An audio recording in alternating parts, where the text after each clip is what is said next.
ദൈവത്തിൻ്റെ പൈതലിന് വിവിധ പരീക്ഷണങ്ങളുണ്ട്. ഒരു ദൈവ പൈതലിന് വിവിധമായിട്ടുള്ള പരീക്ഷണങ്ങൾ ഉണ്ട്.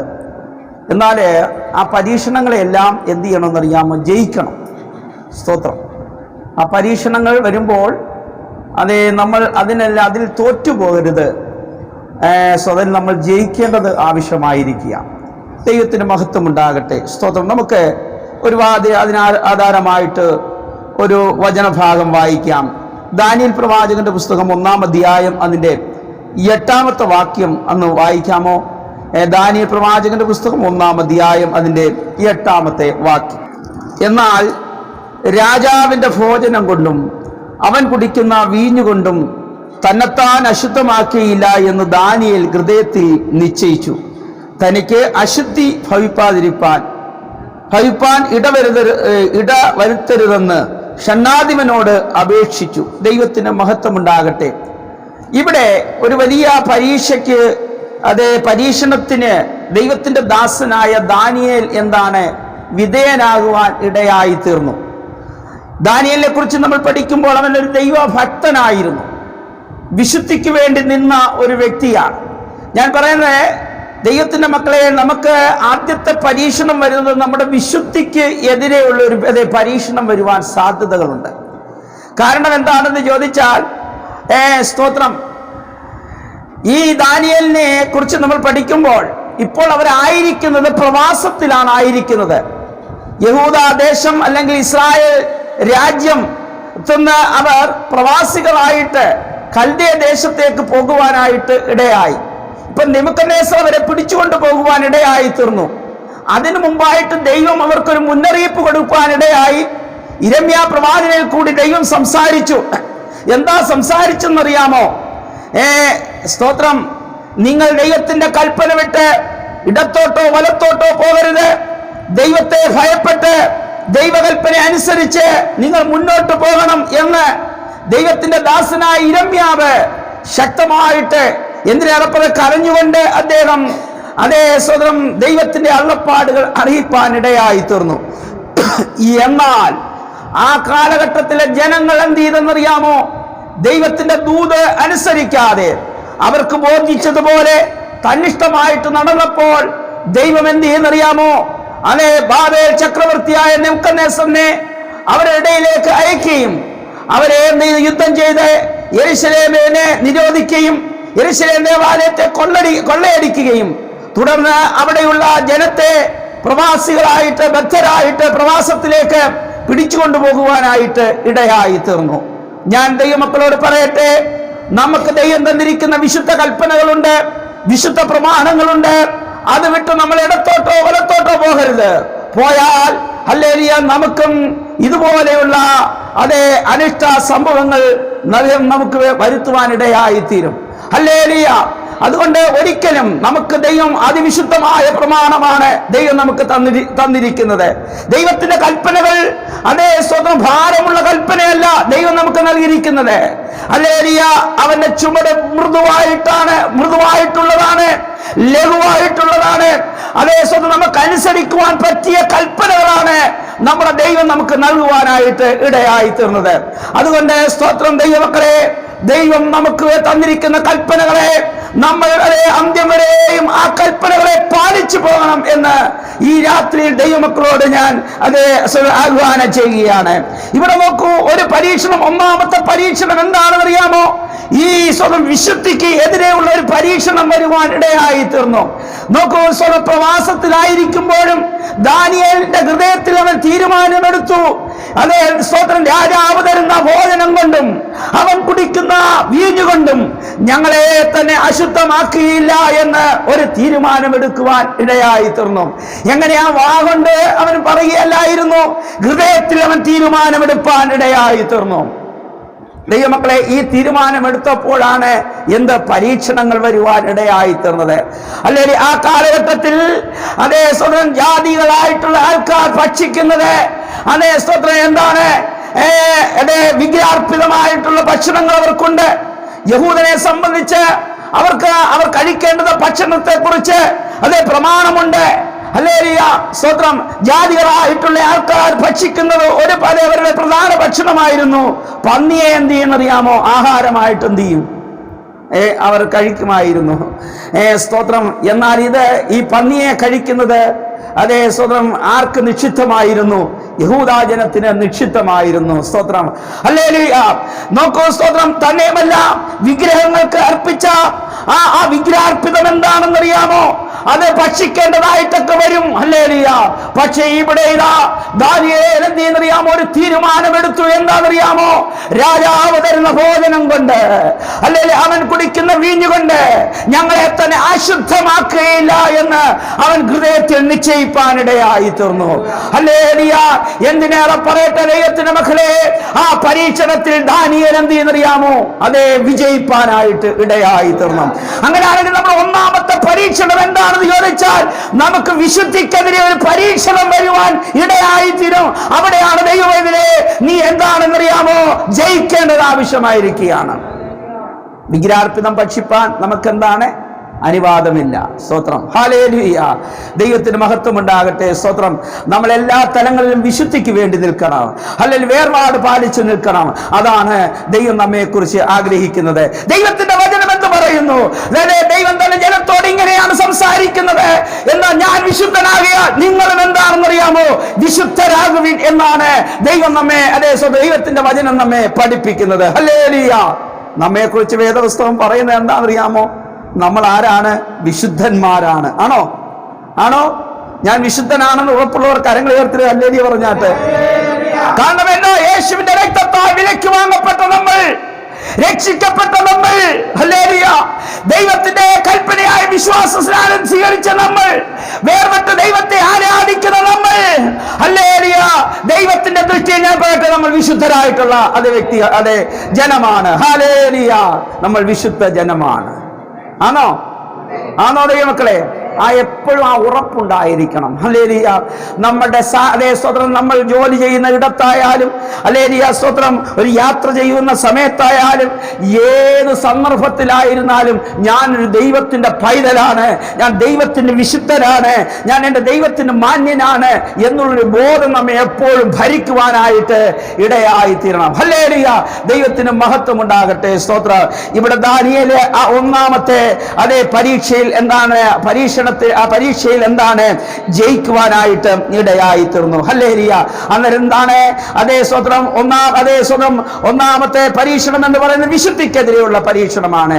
രണ്ടാമത്തെ പരീക്ഷണം ഏതാണെന്ന് ചോദിച്ചാൽ, അത് വിശ്വാസത്തിനെതിരെ എന്താണെന്നറിയാമോ? നമുക്ക് പരീക്ഷണം വരുവാൻ സാധ്യതയുണ്ട്. ദാനിയേൽ പ്രവാചകന്റെ പുസ്തകം 3-ാം അധ്യായം അതിന്റെ 4 മുതൽ 6 വരെയുള്ള വാക്യങ്ങൾ വായിക്കുമ്പോൾ ഇങ്ങനെയാണ് എഴുതിയിരിക്കുന്നത്. അപ്പോൾ ഘോഷകൻ ഉച്ചത്തിൽ വിളിച്ചു പറഞ്ഞത്, വംശങ്ങളും ജാതികളും ഭാഷക്കാരുമായുള്ളവരെ, നിങ്ങളോട് കൽപ്പിക്കുന്നത് എന്തെന്നാൽ കാഹളം,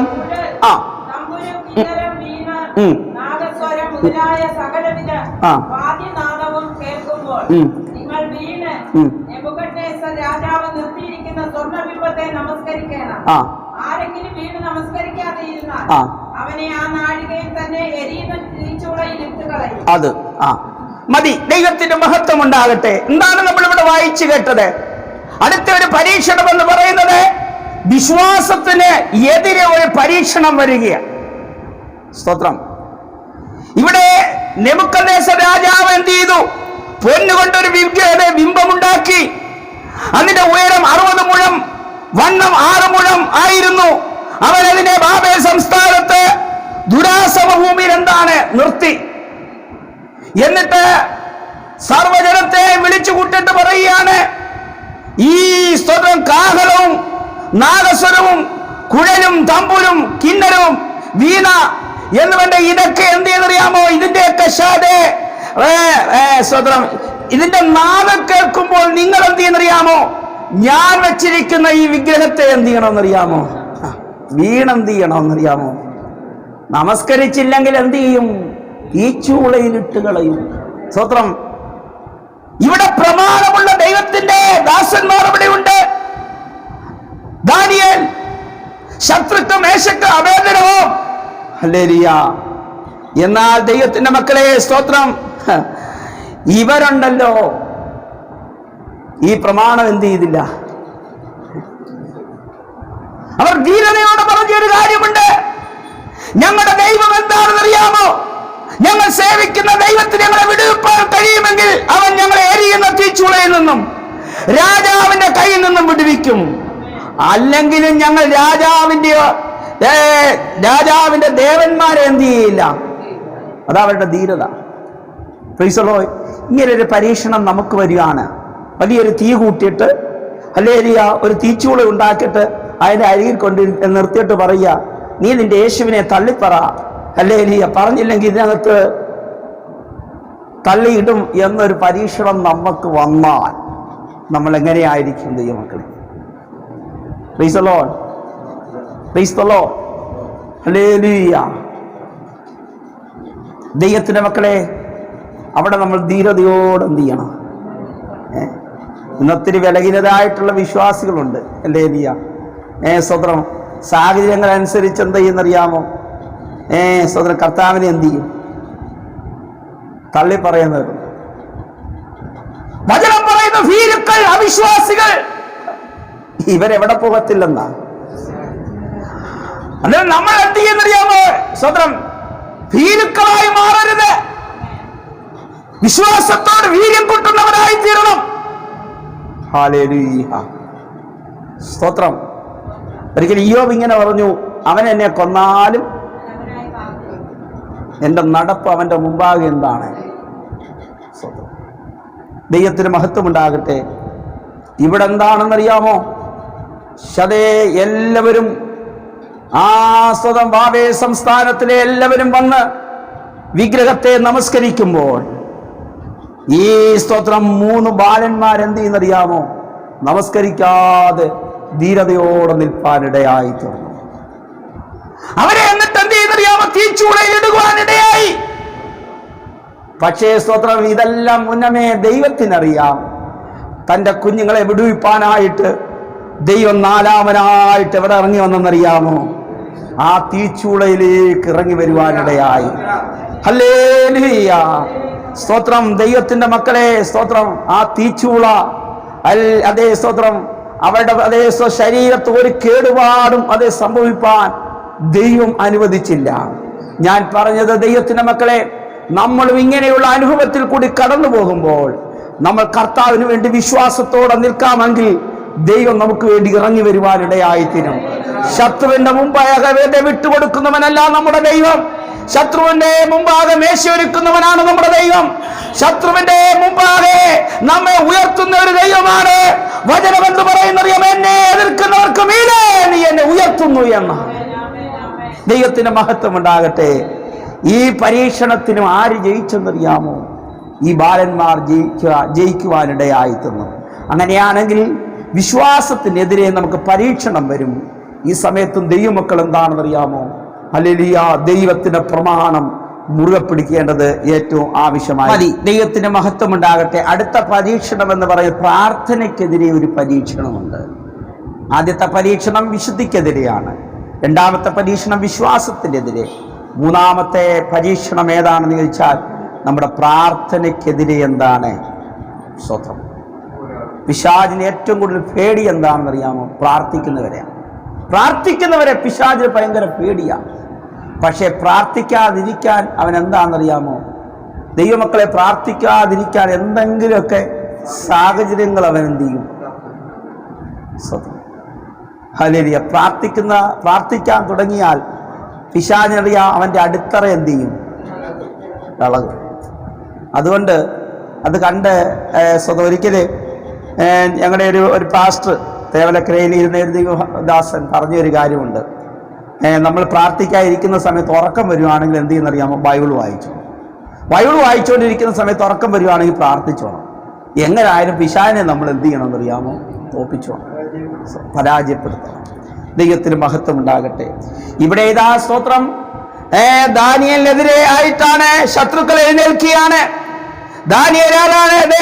സ്തോത്രം, അവൻ ആ രാജ്യത്ത് ഉത്കൃഷ്ട മാനസനായിട്ട് വിളങ്ങുകയാണ്. നല്ല പദവിയിൽ അവനെ ദൈവം കൊണ്ടെത്തിക്കുവാനിടയായി തീർന്നു. പ്രാർത്ഥിക്കുന്നവനെ ആ ദൈവം നല്ല പദവിയിൽ കൊണ്ടെന്ത് ചെയ്യുന്നത്. സ്തോത്രം. പ്രാർത്ഥിക്കുമ്പോൾ ദൈവത്തിന്റെ പ്രവർത്തികളൊക്കെ ദൈവം എന്താണ്, ആ പ്രാർത്ഥിക്കുന്ന വ്യക്തിക്ക് വേണ്ടി ദൈവം ചെയ്യുവാനിടയായിത്തീരും. അവൻ നോക്കുക പ്രവാസത്തിലാണ്, ഹല്ലേലൂയ, പക്ഷേ അവിടെ ചെന്നപ്പോഴും ദൈവം അവനെ മാനിക്കുവാനായിട്ട് തുടങ്ങി. സ്തോത്രം. ഇതിലെന്താണെന്നറിയാമോ? അസൂയാലുക്കളായ ചിലർ അവിടെ എഴുന്നേൽക്കുവാനായിട്ട് ഇടയായിത്തീർന്നു. അങ്ങനെ പ്രാർത്ഥിക്കുന്നവനെതിരെ അസൂയ ഉള്ളവർ എന്ത് ചെയ്യും? അവന്റെ നന്മ കാണുമ്പോൾ, അല്ലെങ്കിൽ അവന്റെ വിടുതൽ കാണുമ്പോൾ അസൂയാലുക്കൾ എഴുന്നേൽപ്പാനിടയായിത്തീരും. എന്നാൽ അവിടെ എന്താണെന്നറിയാമോ? സ്തോത്രം, നമ്മൾ തളർന്നു പോകരുത്. ഹല്ലേലൂയ. ഇവിടെ ഇതാ നോക്കൂ, ദാനിയേൽ എന്ത് ചെയ്യുന്നറിയാമോ? സ്തോത്രം, ദൈവസന്നിധിയിൽ പ്രാർത്ഥിക്കുക. നോക്ക, അവിടെയുള്ള അവന്റെ എതിരായിട്ട് എന്ത് ചെയ്യുന്നറിയാമോ? അവനെ കുറിച്ച് എഴുതിയിരിക്കുന്നത്, ദാനിയേലിനെ കുറിച്ച് പറഞ്ഞിരിക്കുന്നത്, അവൻ വിശ്വസ്തനായിരുന്നത് കൊണ്ട് ഒരു തെറ്റും കുറ്റവും അവനിൽ എന്താണ് കണ്ടെത്തിയില്ല. ദാനിയേൽ. സ്തോത്രം. ഇവിടെ നോക്കൂ, ദൈവത്തിന്റെ മക്കളെ, ദാനിയേൽ ദൈവസന്നിധിയിൽ പ്രാർത്ഥിക്കാൻ തുടങ്ങി. എങ്ങനെങ്കിലും ദാനിയേലിനെ നശിപ്പിക്കണം. ഹല്ലേലൂയ. അങ്ങനെയാണ് ശത്രുവിന്റെ ആഗ്രഹം എന്താണ്? പ്രാർത്ഥിക്കുന്നവരെ നശിപ്പിക്കണമെന്നാണ്. പക്ഷെ അത് നടക്കുവോ? നടക്കത്തില്ല. ദൈവത്തിന് മഹത്വം ഉണ്ടാകട്ടെ. ദാനിയേലിനെതിരായിട്ട് ഈ ശത്രുക്കൾ രേഖ എഴുതി ഉണ്ടാക്കുവാനിടയായി. രാജാവിന്റെ അടുക്കൽ ചെന്നിട്ട് പറയുന്നത് ഇങ്ങനെയാണ്: 30 ദിവസത്തോട് തിരുമേനി അങ്ങയോടല്ലാതെ വേറെ ഏതെങ്കിലും ദേവനോട് പ്രാർത്ഥിക്കുന്നവനെ എന്ത് ചെയ്യണമെന്നറിയാം? സിംഹങ്ങളുടെ ഗുഹയിൽ എന്ത് ചെയ്യണം? ഗുഹയിൽ ഇട്ട് കളയണം. ഹല്ലേലൂയ.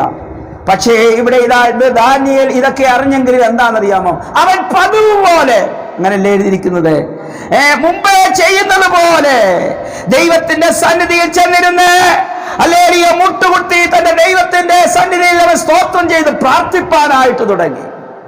അങ്ങനെ പ്രാർത്ഥിക്കുന്നവന് മറ്റുള്ളവരെ ഒരു ഭയം കാണത്തില്ല. ശത്രുവിനെ ഒരിക്കലും എന്താണ് പ്രാർത്ഥിക്കുന്നവൻ എന്ത് ചെയ്യില്ല? ഭയം കാണത്തില്ല. കാരണം അവന്റെ ഉള്ളിൽ വ്യാപരിക്കുന്ന ഒരു ദൈവശക്തിയുണ്ട്. അവന്റെ ഉള്ളിൽ വ്യാപരിക്കുന്ന ഒരു വിശ്വാസമുണ്ട്. ഹല്ലേലൂയ. അവന്റെ ഉള്ളിൽ വ്യാപരിക്കുന്ന ദൈവശക്തി, ഹല്ലേലൂയ, അവന്റെ ഉള്ളിൽ വ്യാപരിക്കുന്ന വിശ്വാസം. ഹല്ലേലൂയ. എന്താ വിശ്വാസം? അതെ, ഞാൻ സേവിക്കുന്ന ദൈവം ആരാണെന്നറിയാമോ? ജീവനുള്ള ദൈവമാണ്. ഞാൻ സേവിക്കുന്ന ദൈവം ആരാണ്? സർവശക്തനായ ദൈവമാണ്.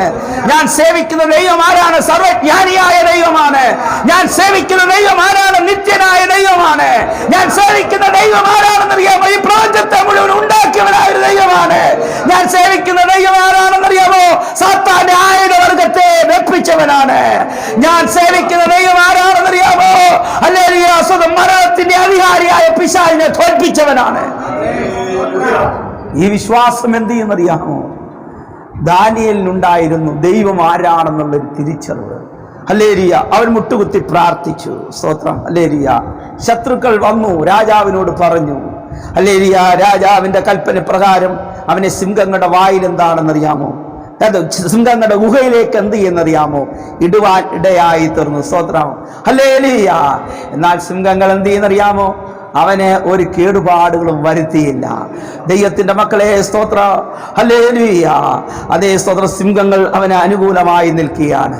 ഹല്ലേലൂയ. സ്തോത്രം. ദൈവം അതിനു മുമ്പേ അവന്റെ ദൂതനെ അങ്ങനെയല്ലേ അവിടെ എഴുതിയിരിക്കുന്നത്?